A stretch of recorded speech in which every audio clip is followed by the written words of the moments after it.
This is the Lone Crater YouTube. We hope this video helps. You start by assembling only what CS2 needs: clean WAV stems and a simple visual. Import stems into your audio editor, normalize levels, and export each track as 16-bit 44. 1K WAV to avoid compatibility issues. Once done, make sure your folder structure matches the kit template, and /audio folder and /images folder and a manifest JSON file. You do this now, so the package will be recognized later. Skipping it causes errors when the game loads the kit. Now you define how CS2 will use each file by editing manifest. JSON. Open the template and fill title, author, version, and a preview image reference. Then map each WAV to a slot, intro, loop, stinger, setting volume offsets so levels are consistent in-game.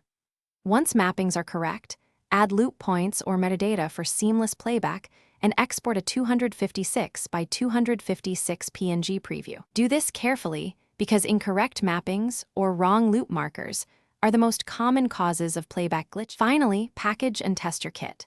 Zip the root folder so the /audio, /images, and manifest are intact, then rename to the required extension if the tool needs it.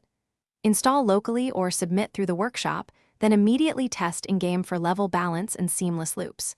If something fails, check common fixes, confirm 44.